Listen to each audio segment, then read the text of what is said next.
Alors, on est très heureux aujourd'hui d'accueillir un champion. Un champion, vous allez le voir, très attachant, mais surtout un champion inspirant. Il y a 4 ans, il décrochait une belle médaille de bronze aux Jeux paralympiques de Tokyo. La semaine dernière, il a remporté l'argent au championnat du monde en Hongrie et aujourd'hui, il rêve de décrocher l'or à Paris, à la maison, dans un peu plus de combien de jours, Rémi?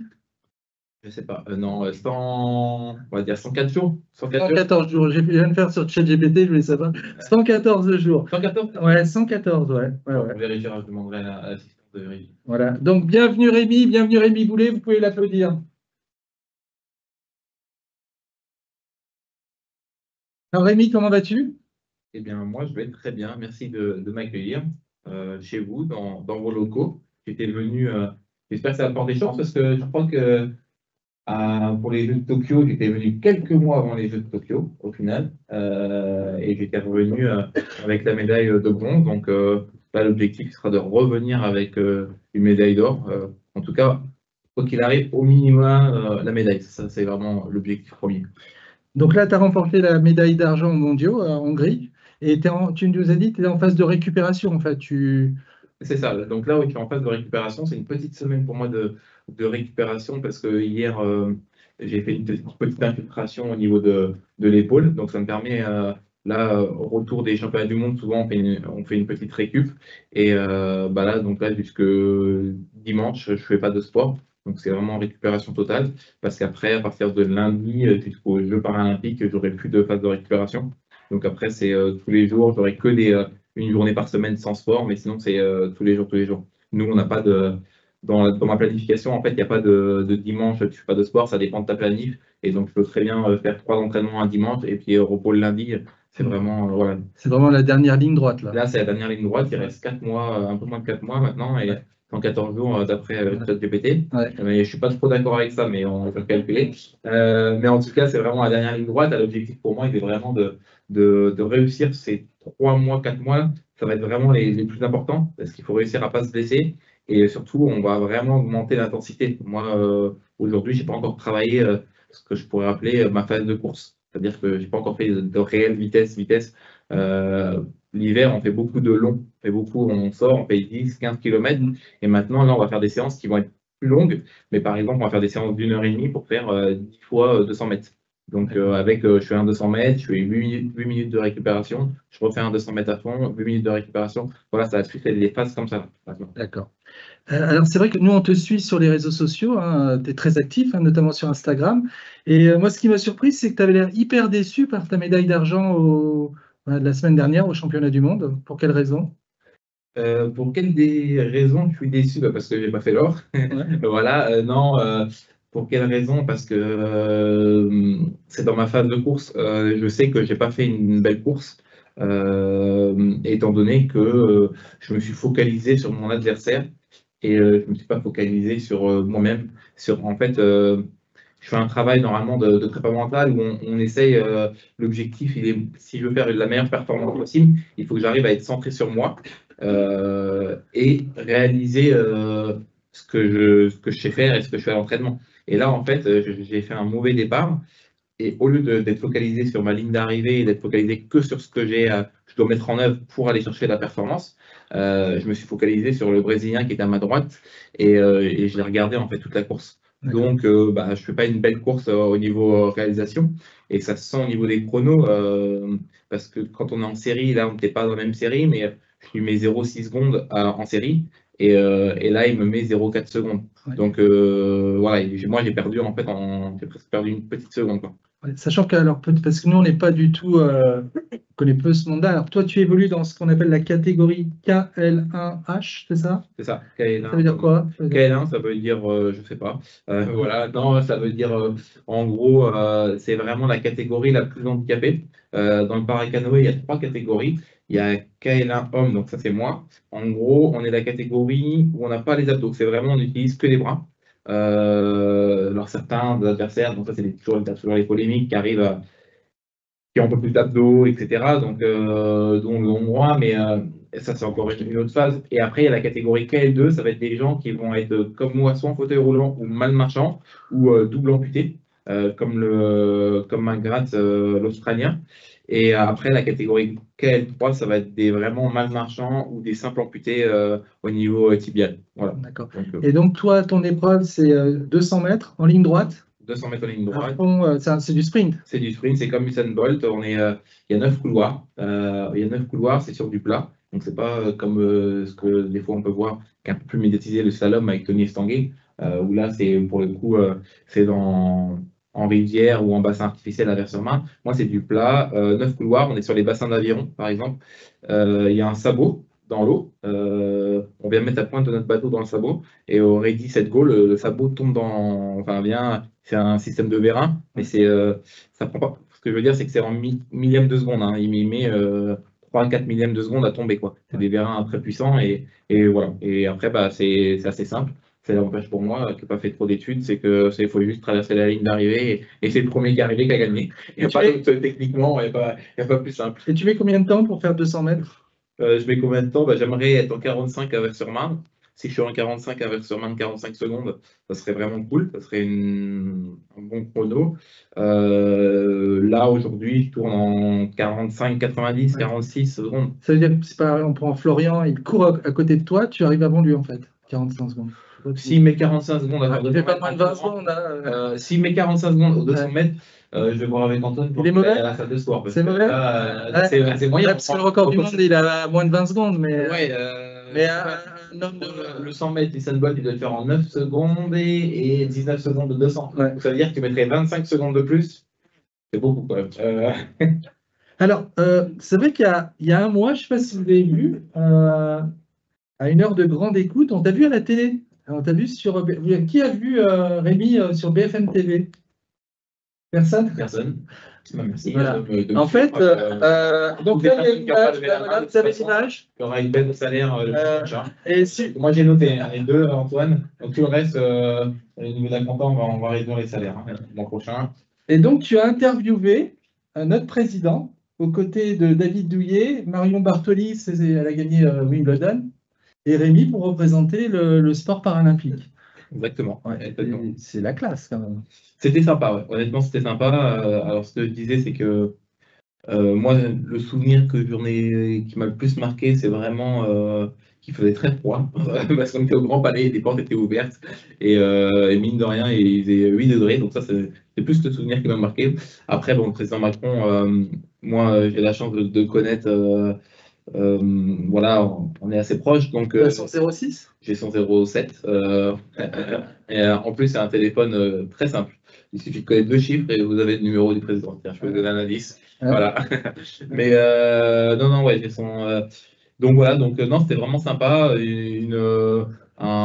Comment je peux dire? C'est une expérience. Voilà, c'est une expérience pour moi. Mais vraiment, il a fait froid. Voilà, c'est à 9 h du matin dans le Grand Palais, pas chauffé. Moi, en plus, j'étais dans cette tenue-là. Donc voilà, mais c'était vraiment cool. Ouais, comment tu l'as connu, Emmanuel Macron?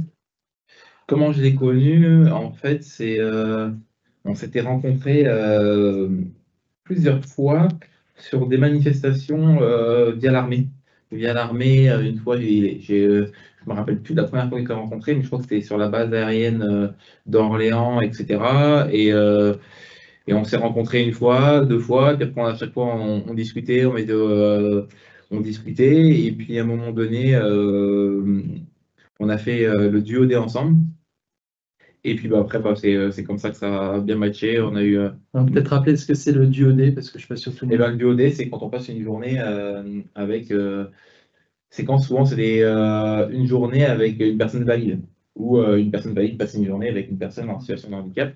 Et là, j'avais passé la journée avec le président Macron, donc c'était il y a 3-4 ans, je ne sais plus quelle date. Et bah, c'était au retour des Jeux, donc ça devait être en 2000, non, c'était peut-être 2022. Avec le duo D en 2022 ou 2021. Et ouais, novembre 2021. Et puis on a passé 24 heures ensemble, donc c'était vraiment super cool. Et on a fait la conférence des maires, etc. Donc c'est une bonne expérience. Il est sympa? Il est sympa? Il est très sympa. Il est très sympa. Humainement, c'est une très belle personne. Il n'y a rien à dire là-dessus. Moi, je ne rentre pas dans la politique, qu'on aime, qu'on n'aime pas, hein, mais je lui ai dit qu'il était en désaccord sur beaucoup de choses avec sa politique. Mais en tout cas, voilà, humainement, c'est vraiment une personne qui, pour l'avoir vu quand même 2 fois je vois après le 14 juillet, après le défilé, il va voir les familles, il reste très longtemps. J'ai eu la chance de faire les 14 juillet avec François Hollande et Nicolas Sarkozy, et il restait pas autant de temps. Hollande, un peu plus quand même que Sarkozy, mais il est vraiment, il aime le contact avec les gens. Et puis il t'envoie des SMS, je crois. Il est intéressé. Ouais. Et on s'envoie de temps en temps des messages, voilà, pour parler de la situation de la chaîne service, voir ce qu'on fait au niveau. Je ne sais pas trop en parler, mais voilà. On discute de ce qu'on fait. Voilà. Je dis rien, Antoine. Et cette année, tu as fait un duodé aussi avec une autre personne, une autre personnalité. Cette année, ouais, j'ai fait le duodé avec Gabriel Attal. Donc, qui n'était pas encore ministre, Premier ministre, c'est moi qui l'ai fait nommer. Donc, j'avais discuté avec le président Macron et un mois après, il a été nommé Premier ministre. Voilà, il voulait que je lui donne l'aval. Il fallait que je passe la journée avec lui. J'ai validé tous les acquis de Gabriel Attal. Donc, c'est ce qu'on a fait et ça a matché. Donc, je lui ai dit, OK, c'est bon, tu peux le nommer. Donc, non, c'était cool. C'était cool. On avait été au Parlement européen ensemble. Et puis, en plus, il a pu voir la situation du handicap. J'ai une vidéo avec lui, parce que quand on est arrivé, pourtant j'étais avec le futur Premier ministre, mais à l'époque il était encore que ministre de l'Éducation nationale, et quand j'ai débarqué, on est revenu du Parlement européen, et ben l'assistance SNCF n'était pas là. Donc il a attendu un petit quart d'heure avec moi. Ça lui a montré les aléas du handicap. Donc ça c'était plutôt cool au final. Puis, voilà. Donc Emmanuel Macron, Gabriel Attal, moi je pense que tu es notre prochain ministre des Sports. Non. Non, ça t'intéresserait pas, non? Non, honnêtement, non, vaut mieux rester. Pour porter le paralympisme, le handicap et autres, ça pourrait être. Ça pourrait être intéressant, bien sûr. Moi, je préfère à la limite conseiller plutôt, mais j'ai pas forcément envie d'être trop dans la lumière.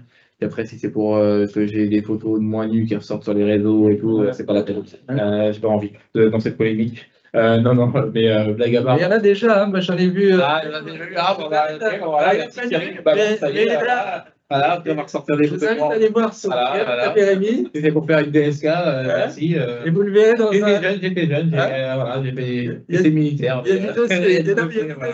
Donc c'est pour ça, si on peut éviter que tous les dossiers ressortent, il faut toujours rester dans l'ombre plutôt. Donc non, c'est pas forcément quelque chose qui honnêtement, qui m'intéresse plus que ça. Je pense qu'il vaut mieux, et puis j'ai pas les compétences, je pense honnêtement, quand on a des postes de ministre ou autre, il faut savoir parler anglais, enfin il y a beaucoup de choses à gérer, et moi je ne vois aucune prétention à avoir ces compétences-là. Maintenant, des fois, pouvoir conseiller sur le handicap, voilà, là, ça, je pense que en termes de conseils, je pense que là, j'ai des choses à amener. C'est une belle carte à jouer. Ouais. Voilà. Donc, on va revenir sur tes ambitions pour Paris 2024. Mais Ou après, je reviens là-dessus, mais vas-y. Après, j'ai entendu qu'il n'y avait pas de numéro 2 chez la chaîne, donc je veux bien être numéro 2 chez la chaîne. Je verrai si un poste peut s'ouvrir à Antoine, il peut le déléguer, moi, on verra. Bon, ça sera plus tard qu'après Paris. Alors, ce qu'on aimerait, c'est revenir dans un premier temps sur ton histoire.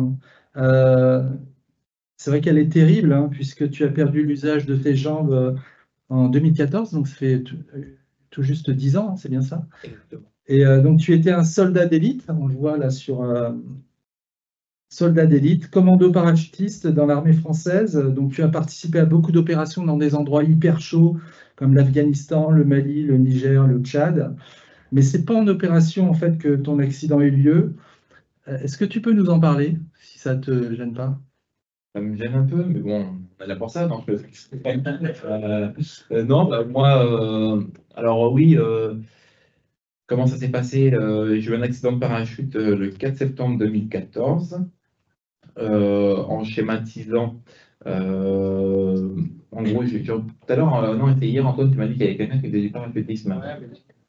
Ah voilà, je sais pas trop que je te fasse peur. Donc toi, tu connais peut-être un peu les termes, et encore, t'es pas encore. Si tu m'as dit que tu as eu le B2, t'as le brevet B2 encore? Bon, c'est bien. Voilà, le BPA. C'est un stagiaire. Ok, génial. Mais non, mais en plus, il faut faire Cahors, c'est sympa, Cahors. C'est des bonnes soirées. Et donc, moi, bah, en fait, quand on saute à. En gros, donc toi, tu connais, mais quand on saute dans l'armée, on a ce qu'on appelle un brevet de shooter ops. Donc, on va sauter, nous, à 8000 mètres de haut, enfin, 8, même 9000 mètres de haut. Donc là, on va sauter sous oxygène, etc. Donc là, on saute et quand on sort de l'avion, il fait moins 52 degrés. Et en fait, c'est la hauteur des avions de ligne. Pourquoi on fait ça? C'est un moyen de mise à terre. En gros, par exemple, je schématise, on est en France et on veut rentrer, le pays ennemi, c'est l'Espagne, et je veux rentrer en Espagne sans être détecté par les radars. Et ben l'avion, il survole les zones françaises, on saute, et en fait, on rentre en pays ennemi sans être détecté par les éco-radars. Une voile, un homme en parachute ne peut pas être détecté en éco-radar, on est trop petit et il n'y a pas assez de métal pour refléter les éco-radars. Et ça nous permet, nous, on peut aller faire jusqu'à 60 km d'infiltration sous voile. Donc là, tout ça, c'est pareil, ça se fait de nuit avec un compas, boussole, etc. Donc ça, c'est vraiment nos procédures. Puis après, on arrive au sol et après, là, commence la mission. En fait, en lui-même, c'est vraiment ça. C'est juste un moyen de mise à terre, en fait. C'est comme si on arrivait en véhicule. Et après, on commence la mission. Et ça, il faut savoir que quand on fait des missions opérationnelles, c'est extrêmement rare parce que normalement, une mission opérationnelle à 200%, on ne récupère pas le parachute. Le parachute, il fait 22 kg. Donc, on arrive au sol, on planque le parachute. Après, on fait notre mission. Mais après, on est extradé sur notre point numéro 2. Et donc le matériel, il est laissé, il est perdu, quoi. Sachant qu'il faut savoir, un parachute, ça coûte 100 000 euros, les parachutes qu'on utilise. 100 000 Donc euros, voilà, nos parachutes militaires, c'est des parachutes de voile tandem. Donc, et puis bah, comme c'est aussi l'armée qui paye, souvent les entreprises se gavent un petit peu, j'avoue, sur les prix. Donc forcément, quand vous êtes 10, 12, bah, c'est une mission qui va coûter déjà à l'État français. Donc voilà. Et après, bah, moi, qu'est-ce qui s'est passé? C'est que au niveau de mon accident, et ben, le 4 septembre 2014, donc moi je revenais d'une mission Barkhane, j'avais fait 6 mois au Mali, Libye, etc. Et on m'a rappelé, donc là ça faisait une semaine que j'étais revenu en France, donc j'étais en vacances, et j'ai mon chef de groupe qui m'a rappelé pour me dire qu'il me manquait des sauts opérationnels avec la gaine. Donc je suis rentré de vacances, j'étais à Saint-Tropez, si vous voulez tout savoir, voilà, en vacances, et je suis rentré de vacances rapidement pour aller faire ma semaine de saut à Gap. Et la semaine s'est bien déroulée jusqu'au jeudi matin, où le premier saut du matin, je sors de l'avion. Donc là, on est à 4000 mètres, on est à la même hauteur qu'en paraclub, parce que ça coûte moins cher. Et puis, bah, on n'est pas obligé. En fait, les sauts opérationnels, ça coûte trop cher, et puis on n'a pas besoin, il n'y a pas forcément de plus-value de faire que ça, en fait. Même, voilà, même c'est une moins-value. Et donc, le parachute, quand je dois l'ouvrir à 1000, nous, on l'ouvre à 1003, 1004, parce que nos parachutes, c'est des parachutes tandem. Pour l'ouvrir à 1000 mètres ou 1100, on ouvre à 1004, parce que les voiles, elles sont plus grosses, nos G9. Et à ce moment-là, le parachute n'était pas ouvert. Alors, je sais pas, tu as fait une PAC ou tu as fait T'as fait quoi? Tu as une PAC, ouais? Ah non, tu pas dû connaître, t'as pas eu de parachute avec des quicks, tu sais, avec les ressorts. Tu pas dû avoir. Normalement, en PAC, tu es directement en deploy. Donc, t'es pas en. Et ben, en gros, quand tu fais une tradi, tu commences avec un parachute où c'est un ressort que tu viens plier. Et là, c'est un parachute qui sortait de rodage de révision. Et donc, avant qu'il reparte sur le parc opérationnel, on doit faire 7 sauts avec pour dire, OK, il a été révisé, on a fait 7 sauts avec, OK, il est opérationnel. Donc là, il sortait de révision et c'était le deuxième ou troisième saut avec. Et mon quick, en fait, c'est un système de ressort qu'on vient plier, compresser dans notre parachute, enfin dans notre sac. Et c'est quand on actionne notre poignet d'ouverture du parachute, normalement, le ressort, il doit se lancer derrière nous, prendre de l'air et ça vient sortir la boîte, en gros en schématisant. Et moi, ça ne s'est pas passé comme ça. Il y a souvent des systèmes, des problèmes avec ce ressort parce que souvent, il faut bien le plier. Enfin, c'est très compliqué maintenant, ça a été changé. Ça y est, depuis 5-6 ans, ça y est, tous ces parachutes ont été enlevés du parc français militaire et on a des nouveaux systèmes donc, qui sont bien mieux. Et en gros, mon ressort n'est pas parti, il est resté dans la dépression. Et au moment où j'ai fait ma procédure de secours, et ben, pour schématiser, quand je vais chuter je suis à 200 km/h, j'ouvre mon parachute, je vais perdre environ 200 à 300 mètres, le temps que la voile elle s'ouvre. Donc en fait, voilà, je vais décélérer de 200 à 30 km/h en 200 ou 300 mètres. Mais quand on ouvre un parachute de secours, je vais décélérer de 200 km/h à 30 km/h en 50 mètres. Donc là, le choc, il est bien plus violent. C'est un choc très violent.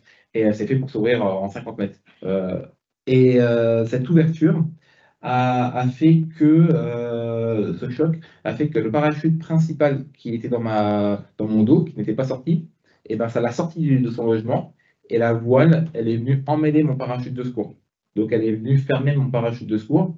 Donc pour vous schématiser, toi tu dois connaître, mais donc là, un caisson, en fait, un parachute, c'est 9 caissons ouverts qui prennent l'air.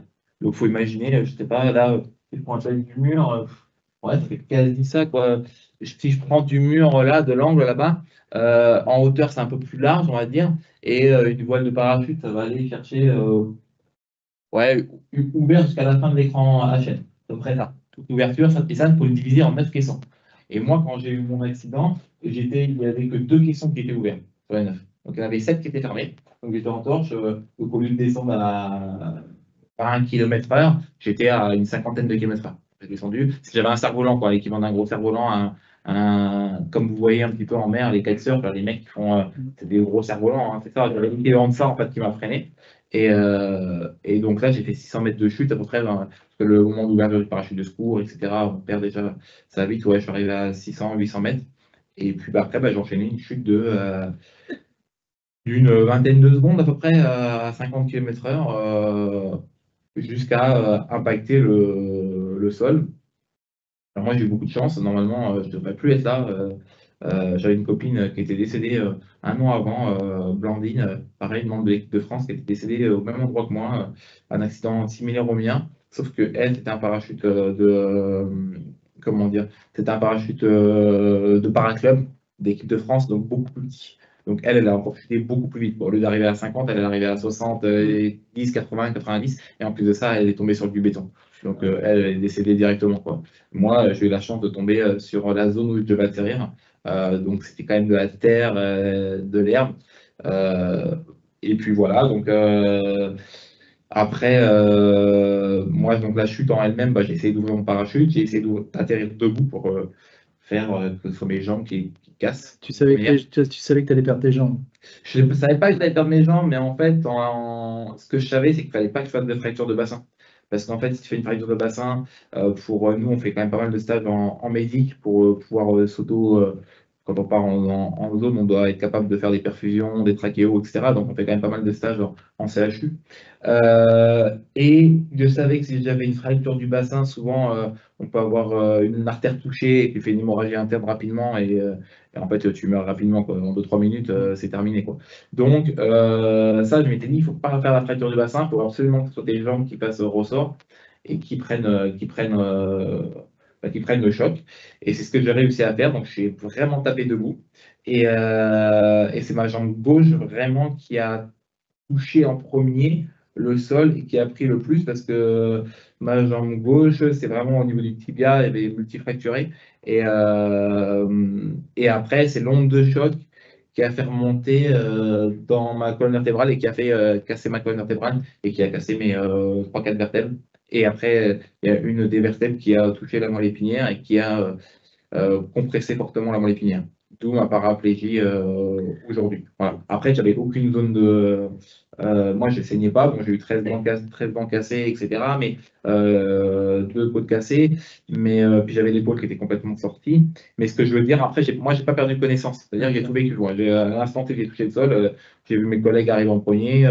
J'ai, entre guillemets, discuté avec eux. Je leur ai dit OK, mon collègue, il vient. Benzili me dit ouais, est-ce que tu sens tes jambes? Je dis bah non, je ne sens pas mes jambes. Donc, je comprends tout de suite que je ne suis pas paraplégique. Donc, dans l'instant, et après, j'ai été héliporté sur l'hôpital de Gap. À Gap, j'ai fait un scan. Déjà, pour rentrer dans l'hélicoptère, le médecin m'a remis l'épaule, parce que j'avais l'épaule qui était complètement sortie, en fait.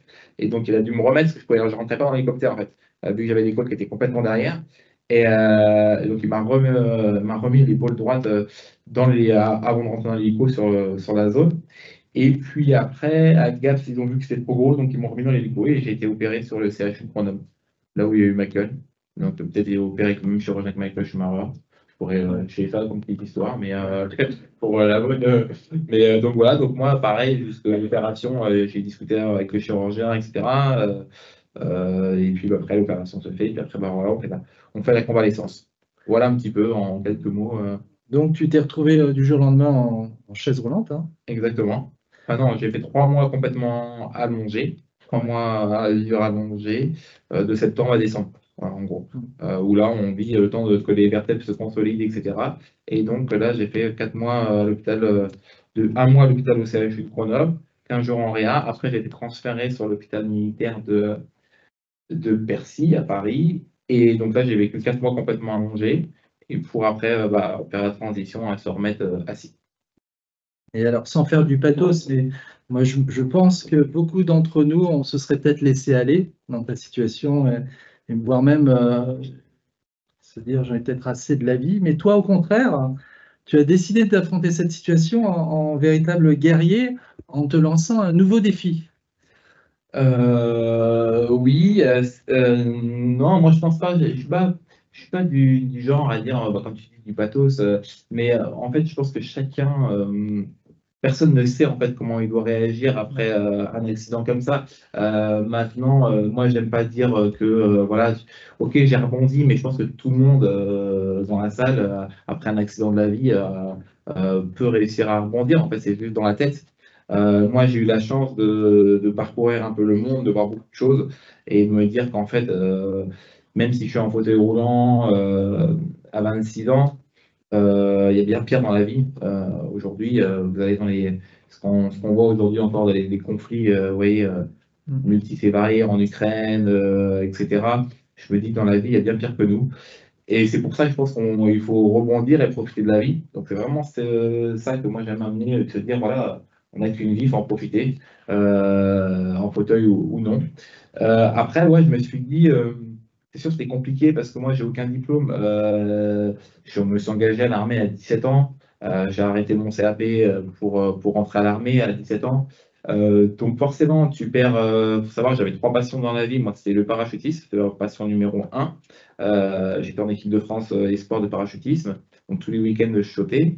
La passion numéro 2, enfin même en un aussi, c'était l'armée. C'était vraiment mon travail. Passionné à fond de mon travail. Je faisais passer mon travail avant tout, avant la vie de famille autre. Et après, bah, en troisième passion, c'était la course à pied. Donc, au final, tu perds du jour au lendemain. C'est ça qui a été le plus dur, c'est que de ne plus pouvoir aller courir, de ne plus pouvoir faire de parachutisme et de perdre ton métier comme ça du jour au lendemain. Donc, tu te retrouves dans une situation où tu es à l'hôpital et tu n'as rien sur lequel te raccrocher. Alors ici, on a beaucoup de gens qui gère l'informatique, donc ça c'est génial. Et moi, je ne connais rien en informatique et puis c'est pas un domaine qui m'intéresse forcément. Mis à part Call of Duty, je vous dis direct, Call of c'est pas mauvais, mais voilà. Mais mis à part ça, j'ai un PC qui me sert qu'à ça moi. Donc voilà. Donc forcément, j'avais rien pour me raccrocher. Et donc c'est là où je me suis dit, bah ok Rémi, il faut te trouver un truc. Il y avait les Jeux paralympiques à Rio en 2016 et je me suis dit, bah, pourquoi pas faire les Jeux paralympiques à Rio en 2016. Et c'est là que je me suis mis dans ce défi-là, de participer aux Jeux de Rio. Et pourquoi le para-canoë? Pourquoi le canoë? Pourquoi le paracanoë? Parce que j'en avais fait entre l'âge de 12 ans et 17 ans. Parce que quand j'étais jeune, j'avais fait du kayak. Et en fait, j'ai pris un bouquin en e-sport. J'ai pris un bouquin en e-sport où il y avait toutes les épreuves paralympiques pour les Jeux de Rio. Et il s'avérait que pour la première fois aux Jeux de Rio, il y avait le kayak. Ça n'était encore jamais fait aux Jeux paralympiques. Et donc, c'était pour la première fois. Et là, je me suis dit, les planètes s'alignent. Tu as fait du kayak pendant 7 ans. En gros, j'aimais bien la course en ligne et je voulais un sport individuel parce que te faire accepter dans une équipe, c'était pas possible en moins d'un an. Et il s'avérait que pour la première fois aux Jeux de Rio, il y avait du kayak. Et en plus de ça, il restait 4 places qualificatives en mai 2016, juste avant les Jeux. Moi, je me suis dit, tout s'aligne bien, allez, banco, on y va, quoi. Et je me suis lancé dans ce défi de participer aux Jeux de Rio. J'ai pris la dernière place qualificative au championnat du monde en mai 2016, où j'ai fait huitième. Et après, moi j'étais à Moscou au championnat d'Europe où j'ai fait deuxième en 2016. Et après, je fais cinquième au jeu à Rio, à une seconde du premier. On a les cinq dans la même seconde. Alors moi, j'ai eu encore un petit souci avant les Jeux de Rio, pendant la période, justement, c'est pour ça que je dis la période, la finale, les 3 mois, faut pas se blesser, parce que j'ai connu ça pour les Jeux de Rio pendant une semaine. Il y avait un week-end où il y avait 2 jours de récup sur la planif de l'entraîneur. Et j'ai dit à ma compagne, bah, tiens, on va aller on va aller au balnéade, là, donc à la piscine, machin, sauna hammam. Et sauf que je me suis mis dans chaque fois je confonds, mais je crois que c'est le hammam qui balance la vapeur d'eau, peut-être des spécialistes du hammam. Euh, donc qui balance la vapeur d'eau. Et en fait, je me suis assis devant la buse, vous savez, qui lance la vapeur d'eau brûlante là. Et sauf que moi, je ne l'ai pas vu et ne sentant pas la chaleur, au bout d'une minute, je me suis dit, putain, elle est où la buse? Parce que j'allais faire un stage au Portugal avec l'équipe de France et déjà l'entraîneur m'a dit, fais attention à la buse. Là, j'y ai pensé. mais on va dire une minute trop tard. Et en fait, j'ai eu les deux talons qui étaient juste devant la buse. Et en sortant après du hammam, et ben, en fait, j'avais les deux talons qui étaient brûlés au 3e degré. Donc, après, je suis parti dans la foulée à l'hôpital au Grand Brûlé à Percy, parce que je voulais être suivi par le meilleur. Donc, pendant 1 mois et demi, je n'ai pas pu faire de kayak. Et ça, c'était au mois de juillet, donc juste avant les Jeux. Donc, ça m'a freiné dans ma conquête des Jeux de Rio. Et donc voilà, le temps que ça cicatrise. Plus de hammam alors. Donc plus de hammam, là, il n'y aura pas de hammam, je le dis direct. Voilà, là, on ne fait plus de hammam, on ne fait pas de bêtises. Combien de temps a duré ta rééducation? Et bien, on va dire de septembre 2014 à. Je suis sorti fin mai 2015. Je vais D'accord. faire les calculs. Ouais. Et donc, je te pose cette question parce que gros travail de rééducation, ça ne devait pas être rigolo, mais pour autant, je crois que tu as fait une très belle rencontre. Je vois pas du tout de quoi tu parles, Cyril. Donc, non, ouais, j'ai fait une rencontre, j'ai rencontré ma compagne à l'hôpital. Donc, je vous laisserai aller sur. Ça, c'est un autre lien. Vous pourrez aller sur YouTube, Coup de foudre à l'hôpital, vous irez voir.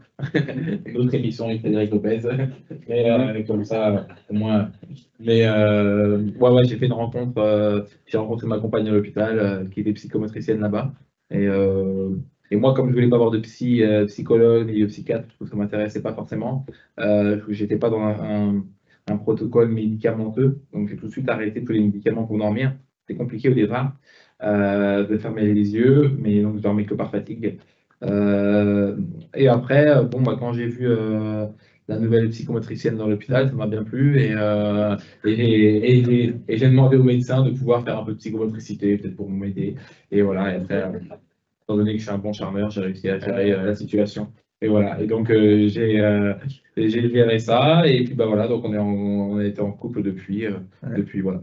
Et donc, on a une petite fille. Voilà, une petite fille, Chloé. Chloé, qui a 3 ans maintenant, donc qui devait aussi arriver après les Jeux de Tokyo, mais le Covid en a voulu autrement, parce on a appris qu'elle était enceinte une semaine avant le Covid. Et forcément, le fait de repousser d'un an les Jeux, bah, elle est arrivée un an avant les Jeux de Tokyo, tout ce qu'on ne voulait pas. Donc, parce que pour moi, dormir avant les Jeux, donc ça va, je ne vais pas me plaindre, honnêtement, ma compagne a bien géré. Et puis moi, comme j'étais jamais là, ça n'a pas trop dérangé, mais c'est vrai que c'est plus compliqué parce que ma compagne, elle a couché le 25 novembre et le 2 décembre, je repartais en stage, quoi, donc en Guadeloupe à moi, quoi. Donc on avait accéléré un peu le truc, quoi. J'avais fait faire des travaux pour que ça arrive plus vite.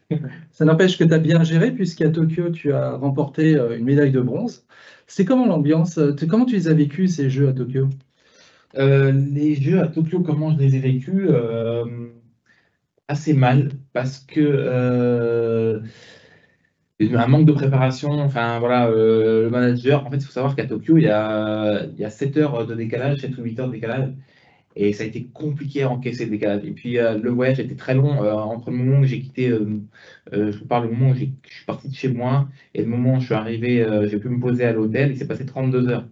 Donc c'était long, quoi. Et c'était vraiment un long voyage parce qu'en fait, on est arrivé à Tokyo et après on a repris un avion pour aller à Komatsu, mais le vol, ça correspondait pas. Donc on a dû attendre 8 heures à l'aéroport de Tokyo pour reprendre le vol pour Komatsu parce qu'on est arrivé 7 jours avant les Jeux, avant d'aller au village.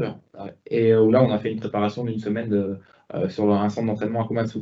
Et en fait, il a manqué un petit peu des jours. C'est-à-dire qu'il nous aurait fallu 10 jours à Komatsu pour bien récupérer et après attaquer les Jeux en forme. Et là, il nous a manqué des jours, ce qui fait que quand je suis arrivé lors de ma demi-finale et finale, et ben, j'étais pas forcément bien remis du décalage. Donc ça m'a manqué un peu. Bon là, Paris, il n'y aura pas d'excuses, hein. Normalement, c'est quand tu problème. Ouais, il n'y aurait pas ce problème-là. Mais voilà, ça m'a impacté.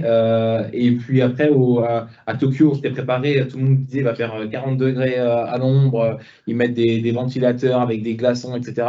Sauf que nous, lors de nos épreuves, il faisait 13 degrés, quoi. Donc c'est vrai qu'à Komatsu, là, pendant une semaine, il a fait vraiment ces 40 degrés. Mais quand on arrive au jeu de Tokyo, gros froid, période de glacial, quoi, donc il a plu et il a fait 13 degrés. Après, c'était pas forcément dérangeant, mais voilà. Moi, je trouve que j'étais pas forcément au top de ma forme, à cause du décalage horaire où je pense qu'on aurait dû arriver un peu plus tôt, 4-5 jours plus tôt, pour vraiment arriver en top forme, quoi. Voilà. Là, quelles sont tes ambitions pour Paris 2024? quelles sont mes ambitions pour Paris 2024? C'est d'aller chercher la médaille. Maintenant, j'ai l'objectif d'aller chercher la médaille d'or. En tout cas, je travaille pour. Je sais que ça va être très compliqué avec le Hongrois qui est quand même numéro un. Maintenant, je pense que je suis capable de faire le hold-up. Si j'arrive à vraiment faire une course pleine, je pense que je peux le surprendre et je peux surprendre un peu tout le monde. Donc, ça va être vraiment réussir une course, en tout cas. En tout cas, passer la ligne et me dire, OK, de toute façon, je ne peux pas faire mieux. Et si j'arrive à faire ça, je pense que je serai satisfait. Et voilà, c'est vraiment cette course-là que je veux faire et après, on verra. Mais, Ouais, et puis le fait d'être à la maison, je pense qu'il y a des supporters. Est-ce que tu les entends quand tu pagaies? Tu les entends? ouais, tu entends. Ça joue. Pas quand tu pagaies, ouais, si tu entends quand même. Mais Ouais. normalement, en fait, c'est là où c'est pas bon parce que normalement, je devrais pas les entendre. Je D'accord. devrais être tellement focalisé sur ma course que tu dois pas les entendre quand tu fais une course à fond. Après, quand tu les entends, voilà, ça pousse quand même, ça aide. Honnêtement, ça aide. Voilà. Alors après, j'ai su qu'Antoine, il avait pris les places pour venir me voir. Donc, je vous invite vraiment tous à venir me voir. Donc, ce sera le 5 enfin, ce sera le 6 et 7. À Vers-sur-Marne. Vers-sur-Marne, pas très loin d'ici. Donc, j'espère que vous serez nombreux à bien me soutenir. De toute façon, toutes les personnes qui ne seront pas là, il y aura aussi du licenciement économique. Donc, Antoine en a prévu. Donc, normalement, il y a combien de salariés PHN, Antoine? Plus de 1000 personnes. Donc, voilà. Toutes les personnes qui ne seront pas au rendez-vous, Antoine. Il n'y a pas, pas 1000 places. Ouais, ils peuvent, je vous invite dans les places sont à 20 euros. Donc, au pire, tu as fait une retenue sur le salaire directement. Comme ça, ils font chacun une place. Et puis, on est moins 20 euros. Là, les personnes, elles sont obligées de venir. Et tous ceux qui ne viennent pas, bon, voilà. Il est déjà dans son rôle de numéro 2. Ils sont chez moi, je le dis. On va voir ceux. Et franchement, je ne veux rien dire, mais de montrer que vous êtes là le jour J, ça peut aider votre carrière à passer les niveaux mondiaux. Je sais qu'Antoine, il va regarder ça quand même avec intention. Donc, je dis ça, je dis rien. Pour les petites augmentations de salaire. Voilà. Par contre, s'il voit que vous n'êtes pas là, bon, désolé, hein, mais peut-être que l'avancement ne va pas être aussi rapide. Voilà. Non, mais ouais, les places, elles sont pas chères, donc faut pas hésiter, c'est 20 euros. Donc, quand on avait des polémiques sur le tarif des places, nous, pour les Jeux paralympiques, c'est pas cher. Bon, je sais qu'il va falloir en reprendre parce que ça m'a pris dimanche. Il y en a qui se sont loupés, donc ça, c'est la com, je sais pas, on en discutera tout à l'heure, Cyril. Voilà. Il va virer tout le monde. Virer tout le monde. C'est quoi une journée type de Rémi Boulet? Une journée type de Rémi Boulet, eh bien, c'est le matin, je me lève, je vais me doucher. Moi, je me douche le matin. C'est assez paradoxal parce que je me douche pour me redoucher 1 heure et demie après l'entraînement, mais c'est comme ça, c'est la routine. Mais en gros, je fais 2 entraînements par jour, un entraînement le matin, et puis après, je fais une récupération kiné, donc je vais m'entraîner vers 9-10 heures. Après, si je m'entraîne à 9 heures, je vais finir vers 10h30, sortir après le temps de se doucher, se mettre en mode. Après, vers 11h15, je vais être en kiné. Je vais faire 1 heure de kiné. Après, je vais manger sur les coups de midi et quart, midi 20. Après, je reviens, il est 13h30. Là, je fais une sieste, souvent jusqu'à 15h30. Voilà, enfin, je ne dors pas entièrement, mais en tout cas, je m'allonge et je me repose. Il faut savoir qu'en fauteuil roulant, la seule transition, c'est d'être allongé. Donc, c'est comme si, en fait, il faut imaginer, pour vous donner un ordre d'idée, mais il faudrait imaginer que tant que je ne suis pas allongé, c'est comme si vous étiez debout, en fait. C'est comme si là, vous me regardez debout. Donc, forcément, c'est fatigant d'être assis tout le temps pour moi. Donc les transitions, j'ai besoin de m'allonger. Quand je fais 24 heures sans être allongé, c'est comme si vous avez fait 24 heures sans être assis ou à un seul moment. Donc c'est fatigant. Donc je m'allonge. Après, si la séance muscu, je peux faire muscu par exemple de 15h30 à 16h30. Même la muscu, souvent c'est plus 1 heure et demie, 2 heures, 17h30. Et après, des fois, je peux monter encore derrière, 45 minutes, 1 heure de bateau derrière. Ça, c'est des séances où je fais 3 séances dans la journée. Et après, je reviens, je mange à 19h30. Et après, dans la foulée, j'ai un soin kiné vers 20h30, jusqu'à 21h30, 22h. Et après, je vais me coucher. Et après, tu pars en boîte, non? Et après, je pars en boîte. Ça dépend des soirées. Il n'y a rien le lendemain. Mais où je m'entraîne, honnêtement, Temple-sur-Lot, c'est 15 habitants. Ouais. Donc voilà. Donc c'est assez limité les boîtes à Temple-sur-Lot. Non, on est vraiment isolé. Vous pourrez regarder sur Google, Templeserode, c'est vraiment un village qui existe que pour le centre. Et donc, il n'y a vraiment rien. Et donc, d'en sortir de Templeserode, c'est compliqué, quoi. Je voyais, il y avait des jeux de 4 le mois dernier avec Olympique, avec Clarisse, etc. Là, et, elle pétait un câble, quoi. Elle disait, mais c'est quoi cet endroit et tout. C'est la première fois qu'elle venait là, mais elle dit, mais il n'y a rien à faire, on ne peut pas sortir. Je dis, au moins, ça fait 7 ans qu'on vient, donc on est habitué. Mais je vois Audrey Chuméo, que j'ai revu hier à l'INSEP, là, vite fait, quand j'ai fait l'administration, et je lui ai dit justement que je repartais à temps, elle m'a dit, mais t'es un malade, va pas là-bas et tout, parce que c'est vraiment très isolé, Temple-sur-Lot. Donc voilà. Mais c'est où ça, Temple-sur-Lot? C'est au-dessus d'Agen, bien D'accord. au-dessus d'Agen, D'accord. centre Agen, Bordeaux, dans le Lot-et-Garonne, pas loin de Villeneuve-sur-Lot, là, qui est un peu plus gros. Mais voilà, c'est vraiment un petit village. Je rien. Et c'est quoi le plus difficile dans ta vie de sportif de haut niveau? Le plus difficile dans ma vie de sportif de haut niveau, hum, bah, c'est compliqué parce qu'en fait, pour moi, il n'y a pas grand-chose de difficile entre guillemets parce que je me dis, j'ai quand même beaucoup de chance, quoi. Et donc, forcément, il y a des gens qui se lèvent à 8 heures du matin pour aller travailler dans un bureau et rentrer à 17 heures. Donc, j'ai envie de dire, apparemment, il y en a beaucoup en face de moi. Donc, alors, honnêtement, vous avez quand même de la chance, vous avez des jolis locaux, le patron est plutôt cool et tout, donc ça va. Mais non, donc c'est pour ça, moi, j'ai la chance d'être un peu mon propre patron. Même si je suis en stage, je respecte le règlement. Enfin, les temps d'entraînement, c'est sûr qu'il y a 4-5 ans, avant les Jeux de Paris, j'étais un peu moins motivé. Les jours où tiens, je me disais, ouais, je suis un peu fatigué, bah, je restais au lit, quoi. Enfin, il n'y avait personne derrière qui allait voir si je m'entraînais bien.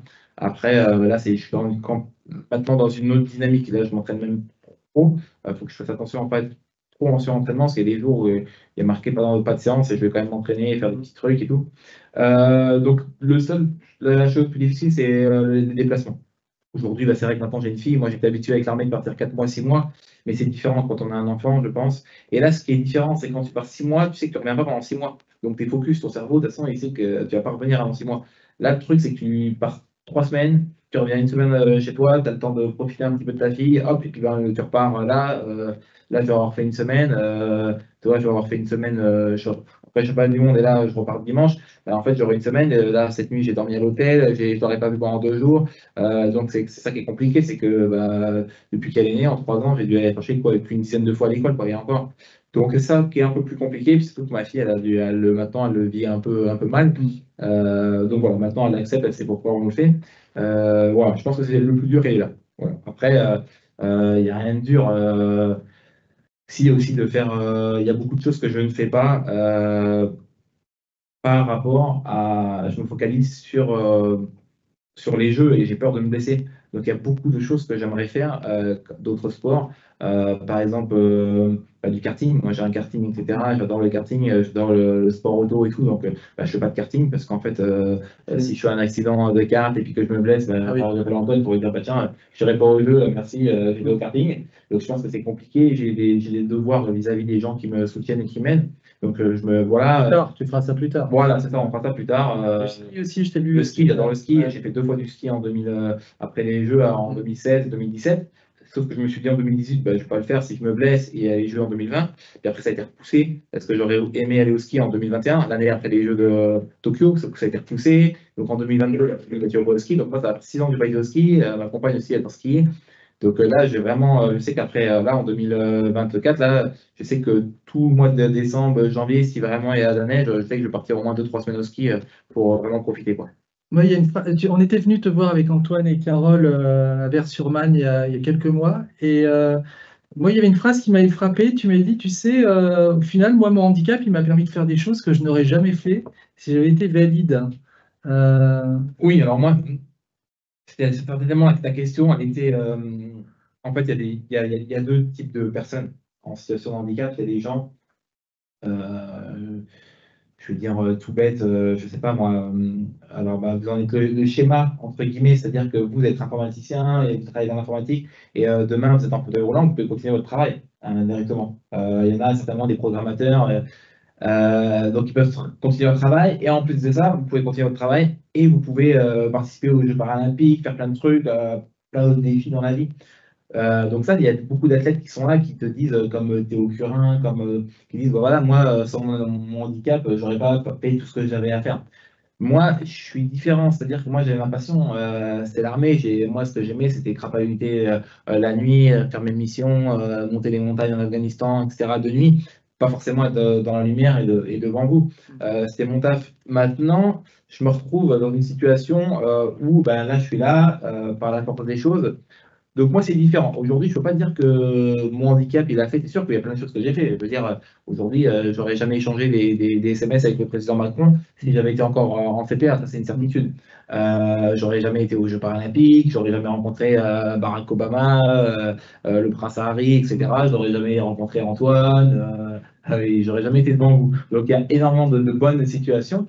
C'est pour ça que je me plains pas. Maintenant, moi, je suis pas dans une dynamique à vous dire, bah voilà, je préfère ma vie d'aujourd'hui. Non, moi, si j'avais une baguette magique, honnêtement, je suis encore dans une démarche à vous dire que je préférais ma vie d'avant, ça c'est une certitude. Voilà, je pouvais sortir en club, même s'il y avait des marches, voilà, donc enfin, il y avait plein de choses que je pouvais faire. Donc maintenant, on s'adapte. Comme je le dis, la vie, elle est très très courte, hein. Je pense qu'on a tous ici devant nous, dans sa famille, quelqu'un qui est touché par une maladie, qui est touché par un accident, etc. Donc je pense qu'on est tous voilà, conscients de ça. Donc c'est pour ça qu'il faut profiter. Donc moi, je me mets vraiment pas dans une dynamique où je suis là pour me plaindre. Enfin, je veux dire, il y a des gens comme moi qui sont nés en situation de handicap, qui n'ont pas les mêmes moyens que moi. Moi, j'ai la chance que j'ai quand même l'armée qui me soutient, j'ai la chaîne service qui me soutient, donc j'ai plein de... voilà, moi, honnêtement, je ne suis pas quelqu'un à plaindre. Voilà. Je pense qu'il y a beaucoup de personnes qu'on peut bien plus plaindre que moi. Ouais, je trouve que c'est très inspirant ce que tu dis. Avant de répondre, peut-être, il y a probablement des questions. Ce que je te propose, c'est d'accueillir quelqu'un que tu apprécies beaucoup. Alors, c'est pas Emmanuel Macron, c'est un cran au-dessus. Ok. Applaudissements pour Antoine. Ok, bon, parfait. Merci. Oui, alors. Est-ce que c'est vraiment important? Je parle. Bah, si, moi j'ai envie de. Déjà, pourquoi tu as décidé de soutenir Rémi il y a 4 ans? Je vais faire de l'humour parce que tu as de l'humour et je suis un mail. Il y avait la possibilité de sponsoriser un athlète olympique et un athlète paralympique. C'est un mail au départ. Ouais. Et l'athlète paralympique, c'était moins cher. Ah. C'est pas une blague. On va, à mon micro, on va tout-augmenter là. On va signer les contrats là. On va signer les contrats. De toute façon, depuis que j'ai vu qu'il soutenait Aston Martin, etc., je me suis dit, il y a du budget chez Antoine. Donc, si on licencie 3-4 personnes, Antoine, qu'est-ce qu'on peut faire? Je peux récupérer. Il faut qu'on règle celle-là du script. Mais ça paye pas trop. Ouais, pas de plus loin. Non, mais c'est anecdotique, mais en fait, je trouve que c'est tellement plus fort d'être mécène, plus que sponsor, d'un athlète. Ah oui. D'un athlète paralympique. Parce que je trouve que les valeurs de Rémi sont. Enfin, c'est un mec génial, vous l'avez découvert, en plus il est drôle, au-delà d'être génial. Mais ça nous apprend tellement que voilà, je préfère sincèrement, à la limite, payer 2 fois le prix. Tu vois, Ok, on note les notes, il y a des témoins, note les notes. T'es pas venu pour rien. Ah, bah moi je suis content de repartir. C'est beaucoup plus inspirant. Et voilà, c'est un email au départ. Donc, comme quoi, il y a, enfin, des fois, vous pouvez envoyer des emails, hein, c'est pas la motivation de quelque chose. Et puis, on a rencontré Rémi, et voilà, enfin, Rémi, vous l'avez découvert là, il en a beaucoup sous le pied. Il peut parler 3 heures, vous avez remarqué. Là, il a pété le script de Cyril, et il a récupéré tous ses repères. Je suis allé, et puis, on a un engagement fort sur le handicap. On a fait le choix du handicap chez HN en matière d'engagement RSE. Donc, ça s'inscrivait naturellement. Moi, j'ai eu la chance d'aller le voir plusieurs fois dans des écoles où je peux vous assurer qu'on entendait les mouches voler avec des enfants de 5e, 4e seconde. Oui, raconter. Il a beaucoup, plein de choses à raconter hein, sur l'armée, c'est incroyable. Et voilà, et depuis, c'est une personne tellement inspirante. Il y a beaucoup de force, de détermination et de courage, hein, c'est sa devise. Et je trouve que pour nous, c'est hyper inspirant. Je trouve qu'on ne le voit pas assez, c'est dommage, mais bon, il est occupé, on ne va pas trop l'embêter, mais il faut qu'on soit derrière lui pour le 5. Le 7. Une dernière question avant de prendre des questions dans la salle ou peut-être via Team. C'est important pour toi d'avoir une société comme HN derrière toi? C'est important d'avoir une société comme HN, forcément, forcément. Donc en plus là, ça va le devenir encore plus étant donné qu'on va doubler le contrat d'après en qui vient de dire. Donc ça c'est génial. Merci Antoine. Donc voilà. Non, vraiment, pour moi, c'est forcément, bien sûr, c'est important parce que moi, il faut savoir Pour vous donner un ordre d'idée, une saison de Rémi Boulet de haut niveau, si je fais un an, donc ma saison cette année par exemple, elle me coûte 130 000 euros. Voilà. Donc forcément, 130 000 euros, faut les sortir. Alors il y a une grosse partie qui est prise en charge par la fédération. Et après, il y a une partie forcément qui est à ma charge. Quand je veux rajouter des stages, etc., en Guadeloupe ou autre, ne serait-ce que pour prendre l'avion en Guadeloupe, c'est moi qui paye mon billet d'avion, je voyage en business. Pourquoi je voyage en business? Que j'ai déjà essayé en éco, mais 13 heures assis sans bouger, pas pouvoir s'allonger, c'est très compliqué. Tu as 4 jours à récupérer, donc en fait, c'est une perte de temps. Alors qu'en business, pour aller en Guadeloupe, au moins, je suis complètement allongé, quoi. C'est un lit, quoi. Donc, pour moi, ça n'a rien à voir. Le voyage, au moins, tu arrives, tu es beaucoup plus frais. Mais il y a encore, avant le Covid, c'était encore raisonnable. Le business, c'était 1003, 1004. Aujourd'hui, c'est 3002, quoi. Depuis le Covid, ils se sont enflammés, quoi, sur les prix. Donc, ça a doublé. Moi, j'arrive à avoir des prix à 1004 en business aller-retour, et là, c'est 3002 l'aller-retour, quoi. Donc, forcément, là, cette année, j'en ai fait 3. Vous faites le calcul, je suis à déjà plus de 10 000 euros de billets d'avion. Donc, pour moi, après, il faut que je paye le kiné, il faut que je paye l'entraîneur, etc. Enfin, voilà. Donc, c'est des gros coûts. Cette année, en plus, encore plus cette année, parce que une mauvaise gestion de ma fédération qui fait qu'on a moins de. C'est une année, ça qui est paradoxal, c'est que l'année des Jeux, c'est là où on a l'année où on a moins d'argent par notre fédération. Donc, c'est vraiment très bizarre. Voilà. Et donc forcément, ça c'est pour moi c'est bien. Et puis je pense que ça me met aussi une pression en plus. Comme je vous disais tout à l'heure, maintenant j'ai des devoirs envers la société à la chaîne. Voilà, même s'il n'y a pas écrit dans le contrat que je dois être champion paralympique, etc. Mais ce que je veux dire, c'est quand même que j'ai des devoirs. Des gens me soutiennent, m'aident. Je ne peux pas me permettre de faire n'importe quoi, quoi. Et quand je me lève des fois le matin, quand je suis un peu démotivé, ça m'arrive des fois, je suis un peu fatigué, ou quand tu as une infection urinaire, ça m'arrive aussi. Le dernier coup, la dernière infection urinaire, je voyais bien que j'étais KO, mais j'allais quand même m'entraîner. Et j'étais HS, mais je voyais. Et après, moi, j'ai pris des antibiotiques, etc. Mais je me suis quand même entraîné, quoi. J'ai pas. Alors que fut une époque, peut-être que je me disais, vas-y, là, t'es tellement KO, reste au lit, quoi. En fait, non, parce que faut s'entraîner. Et puis, chaque entraînement, moi, comme je dis, chaque entraînement perdu ne sera jamais rattrapé. C'est simple. Si tu perds un entraînement, tu ne peux pas le rattraper, en fait. Donc, il faut s'entraîner et tu ne peux pas te permettre de perdre un entraînement. Donc, voilà. Ah, tu veux le micro, hein. Ben oui, mais. Donc, on ne lâche rien. Alors, est-ce qu'il y a des questions? Est-ce qu'il y a. Qui veut poser une question à Rémi? Vas-y, n'aie pas peur. Ah ouais, il y a du fil. Hein. Il y aura des images pour toutes les personnes qui posent des questions. Dans la société. Et je devrais garder mon poste, donc je peux poser une question. Ouais, t'as bien raison, parce que Emmanuel, elle note tout. Tous ceux qui posent des questions. Non, mais moi, je me rappelle, on t'avait vu il y a 4 ans ici, tu nous avais un petit peu parlé des performances. Je nous avais parlé du Hongrois, justement, qui avait un avantage physique sur vous, qui faisait qu'il était toujours un petit peu devant. Il a fait combien, lui, au championnat du monde? Est-ce qu'il était présent déjà? Il était présent, il s'est entraîné la veille de course et tout, mais il n'a pas couru. Alors, je pense que c'est de la tox. En fait, il faut savoir que quand j'ai battu le Brésilien l'année dernière au championnat du monde, ça fait 7 ans que j'étais derrière le Brésilien. Il n'a jamais battu. Et là, le fait d'avoir battu le Brésilien et d'avoir mis 0,5 secondes, je pense que ça a dû le titiller un peu le Brésilien et il a fait venir le Hongrois au Brésil pour s'entraîner avec. Donc déjà, ils se sont mis quoi, un peu ensemble. Donc, je les ai vus s'entraîner ensemble tout cet hiver. Et je pense, à mon avis, on me dit qu'il était blessé, qu'il avait mal au dos, etc. Pour moi, ça c'est du vent. Je pense qu'ils se sont mis d'accord, c'est la tox. Et en fait, à mon avis, le Hongrois, il a dû lui dire, le Brésilien, à mon avis, était en pic de forme. Et ils ont dû se mettre d'accord, dire, ok, tu participes pas, je ferai pas les. Il n'y avait rien à gagner parce qu'il était déjà qualifié. Et il a dû lui dire, tu fais pas les championnats du monde, je te laisse la place, comme ça, au moins, tu es sûr de faire soit argent, soit or, quoi. Et après, forcément, le Brésilien, il est 6 fois champion du monde, donc il avait moins de pression que moi. Moi, j'avais possibilité d'aller chercher un titre.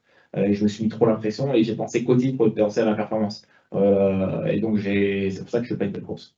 Et par extension, moi, ma question, c'est, vu qu'il a un avantage physique, où est-ce qu'elle se situe, toi, la surperformance pour toi? C'est quoi? C'est de la musculature supplémentaire? Ouais, c'est de la musculation, c'est de travail. Moi, en fait, il faut savoir que j'ai un contact, j'ai l'autre, parce qu'en fait, il y avait un autre Hongrois, Suba, là, qui fait 5 ou 6, mais qui était deuxième au jeu de Rio, avec qui je discute et qui m'envoie des photos, des vidéos de Kiss, le Hongrois numéro 1, et qui me dit, en fait, voilà. Il faut savoir qu'il est capable, lui, Kiss, de faire 44 secondes, quoi. C'est vraiment, on est sur un autre niveau. 44 secondes, c'est médaillable. dans la catégorie des KL2 au-dessus, quoi. Mais sauf que s'il voudrait être médaillé dans la catégorie des KL2, là, il faudrait vraiment qu'il s'entraîne. Alors que là, en fait, Suba me dit que Kiss, il s'entraîne pas beaucoup, quoi. Il s'entraîne, mais genre, il fait peut-être 6-7 séances par semaine, quoi. Quand moi, j'en fais 14. Donc, je suis déjà je m'entraîne bien plus que lui. Aujourd'hui, pour vous donner un ordre d'idée, mes records de kilomètres sur un mois, c'était 229 kilomètres l'année dernière, etc. Là, je suis monté à plus de 350 kilomètres sur mon record là, cette année, au mois de janvier, février. Donc, j'ai vraiment augmenté ma dose d'entraînement de 30%. Hein. Là, je suis à. On a plus de 75 heures de sport par mois. Je ne peux pas faire plus. Quoi. Là, moi, c'est sur les bras, hein, tout le temps sur les bras. Hein. Donc, je ne peux pas faire plus. Moi, je vois à la salle, pas pour ça raconter, mais des fois, je vois des mecs à la salle qui ont des biceps 3 fois plus développés que moi. Bon, après, il y en a qui prennent des petits produits magiques mais, à la salle, mais tu les vois. Mais sauf que quand on fait les concours de biceps, je les mets à l'amende. Et moi, Adrien Barthes, Adrien Barthes qui a fait deuxième à la Coupe du Monde, à la tête olympique, en canoë, là, le français, en Guadeloupe, on a fait un concours de biceps, je l'ai mis à l'amende. Quoi. Donc, il était choqué parce que je pousse 25 kg en biceps en pur, en lui, il est à 22. Quoi.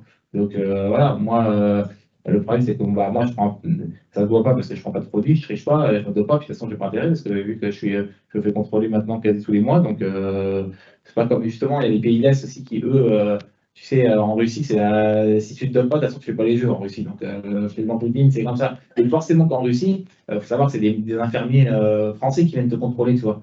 En Russie, l'infirmier russe, il vient et l'autre, il appelle le président russe et il dit écoute, il y a l'autre qui est en train de me contrôler, tu vois. Donc, c'est ce que je veux dire. En groupe de coups de téléphone, c'est réglé, quoi. On a dit c'est l'infirmier qui pisse dans le bocal et puis c'est ce que je veux dire, quoi. Donc, parce que sinon, et si l'infirmier n'est pas content, à mon avis, il va goulag direct. Donc. Mais tu vois que les pays de l'Est, c'est comme ça. Hein. Et donc, nous, on le voit, hein, les mecs, ils arrivent, les mecs, 3 mois avant les jeux, ils sont chargés. Quoi. Tu sais très bien qu'ils sont chargés. Tu les vois, ils sont tous. Hein. Tu ne peux pas être développé comme ça sans prendre de produits, sans prendre de testostérone, etc. C'est pas possible, en fait, schématiquement. Et donc, en fait, pendant les jeux, ils ne sont pas dopés. Ça c'est vrai, pendant les jeux, ils ne sont pas dopés. Et ils se sont dopés pendant 6 mois, 1 an.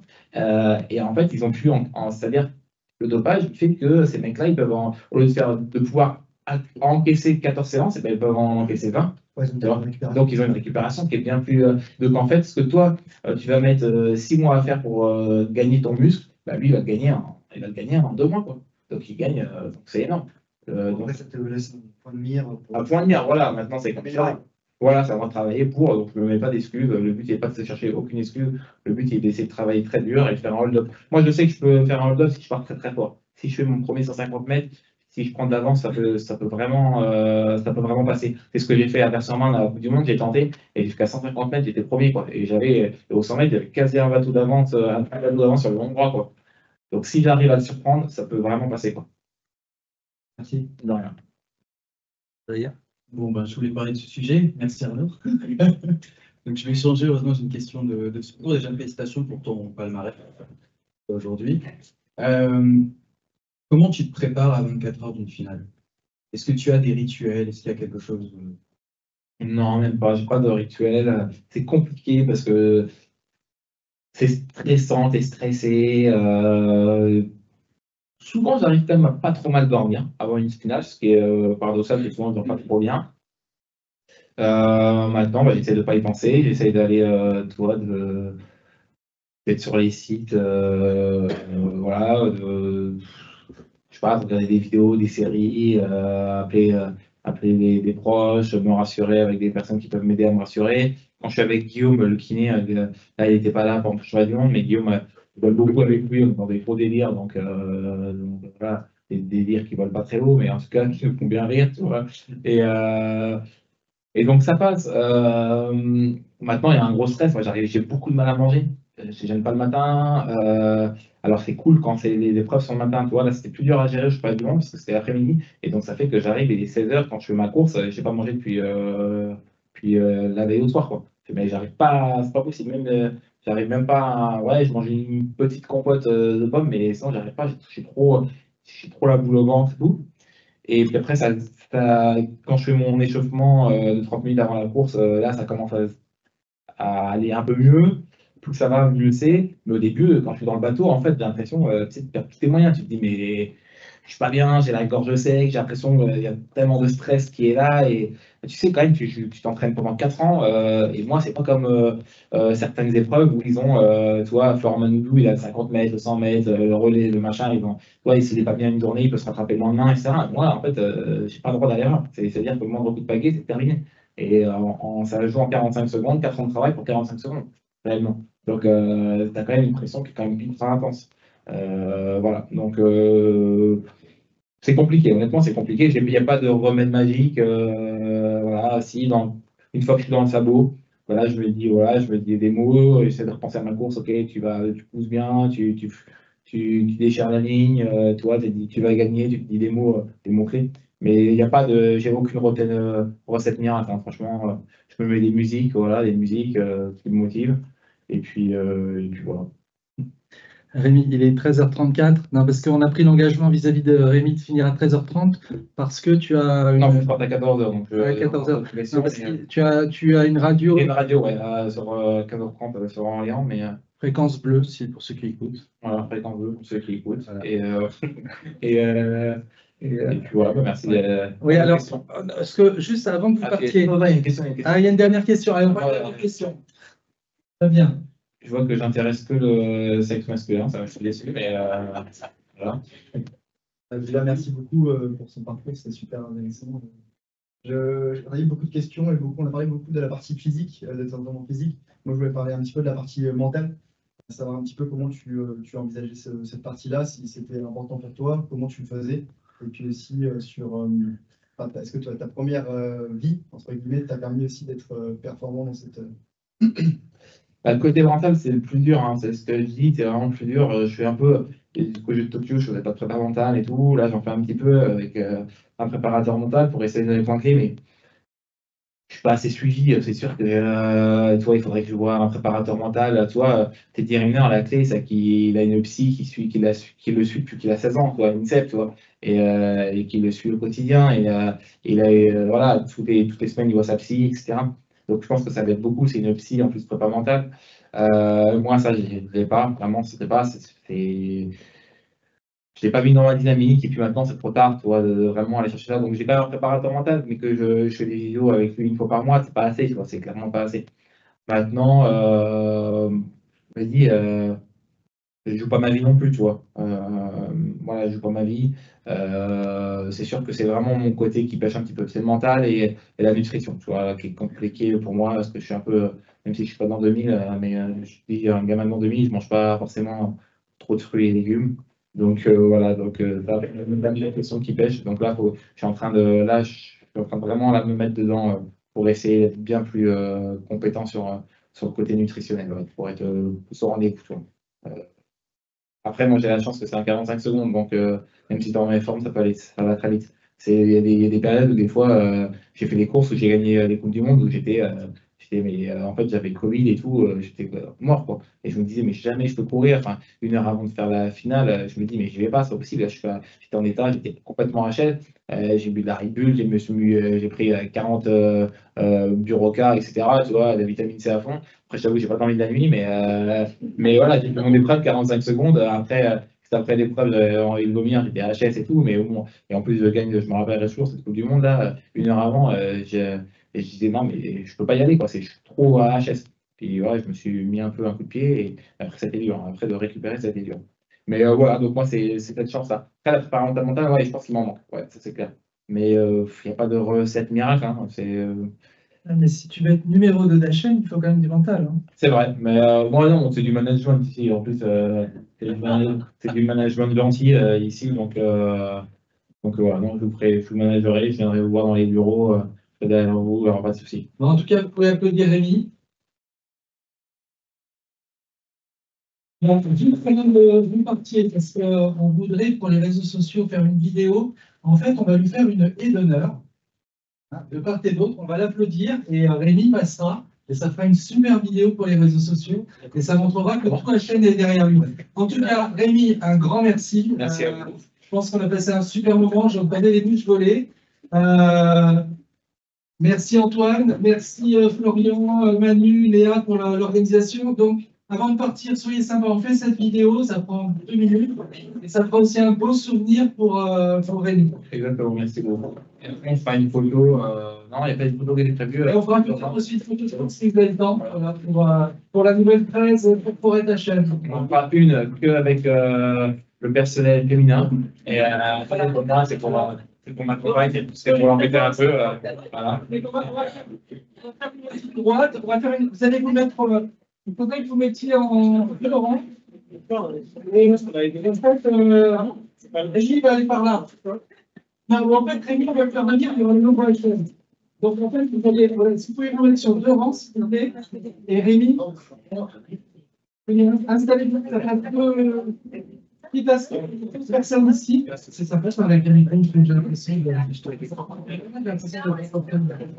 Personne n'est Je te dirais pas.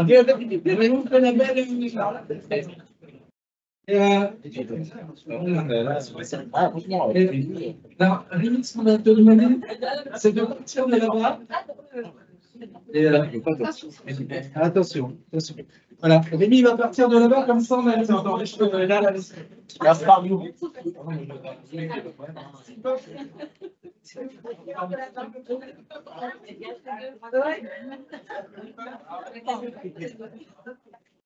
Je pars de là-bas? Ouais. Pour ailleurs? C'est sûr? Attention, les chaussures. Ouais.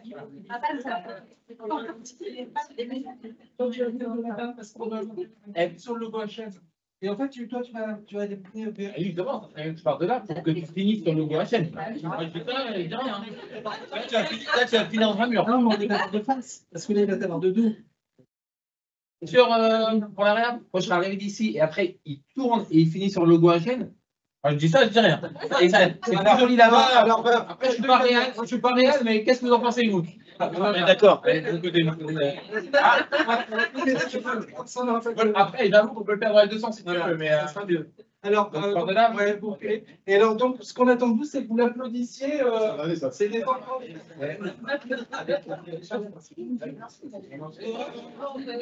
Ça peut être une renard, ça peut être une renard. On l'applaudit, on applaudit.